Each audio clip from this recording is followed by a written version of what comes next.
They say the post office is the last bastion of privacy, but it seems those walls are getting thinner by the year. Our next Reddit story is from a user. I was living in a small town in Oregon, just your standard college town. I'd been living there for about a year and a half, minding my own business and getting good grades until my parents showed up unannounced. My dad, mom, and older brother showed up at my apartment because my dad was doing some research, and apparently they needed a place to crash for the night. We argued about it, but eventually I caved because they were my parents. Anyway, the evening passes with my dad and brother staying in my small living room. While my mom went to use the bathroom, they complained to each other about how irresponsible I am, saying I should have gotten a cheaper place or something.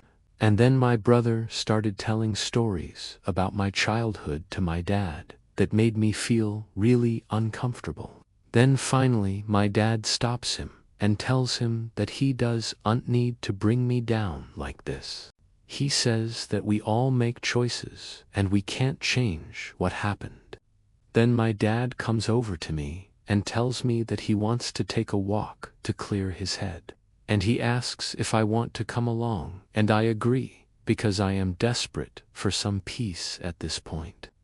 Well, we walk out into the cold November night and we start walking past all the bars and restaurants. My dad suddenly stops at a bench and turns to me and says, "Okay, now I need to tell you something." I'm thinking, okay, here goes. What is he going to tell me? Is he going to tell me he knows I failed my classes or something? But instead, he looks me dead in the eyes and he says, "Do you think our family could ever be normal?" I thought about it for a second, and I said, "No." Then I asked him why, and he said, "Because none of us know what it's like to truly be happy." I still remember the look on his face and how cold it was. Then we just sat in silence for a while, and I kept thinking, did I do something wrong? Am I not supposed to be asking questions? Am I supposed to be feeling sad right now? And then, suddenly, I see a little cottage in the distance, with lights in the windows, and a chimney puffing out smoke. And my dad looks toward it and says, "That's what normal looks like." Then he turns back to me and he starts talking again, telling me things I don't remember. We must have walked for another hour before we got back to the car. When we got back home, my dad apologized for earlier, and he just seemed like a weight lifted off his shoulders, and he seemed so much happier after that. And I felt kind of angry at myself for being mad at him in the first place. I just remember thinking that I should go to sleep. So I woke up the next morning and I had to go to the bathroom, but I just couldn't pee. I sat there for 15 minutes trying to pee and I just couldn't. It was the most frustrating thing ever. Then I flushed the toilet and I hear a knock, and it's the mailman putting the mail in my door. So I get up and I go to the door and I see a box in front of my door. It's a box that's addressed to my dad. So I guess the mailman saw my dad put something in the mailbox, and it must have been too big for their usual slot. And then I noticed something else. There was a very strangely shaped letter in the pile of mail.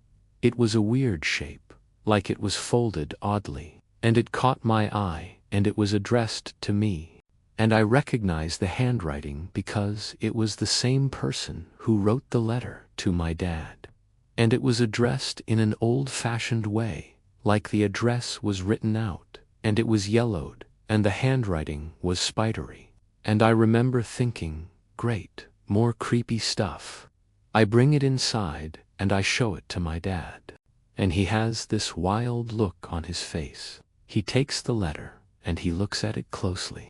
And then he says, "You need to read this." I knew something was up, but I still wasn't quite sure what, and he said, "Just read it." So I read the letter. So this is what the letter said. It started out, "If you're reading this, I want you to know I never stopped loving you.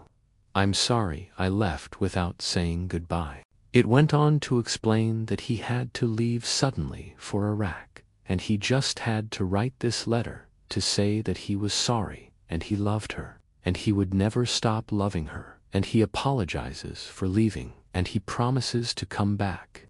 And then he writes, "Tell our son I always wanted to be his father." I remember staring at the letter and then looking at my dad. And it just clicked that this letter was from the guy who wrote the letter to my dad. And it was meant for whoever my dad was married to. And I think my dad was married around the time that I was born.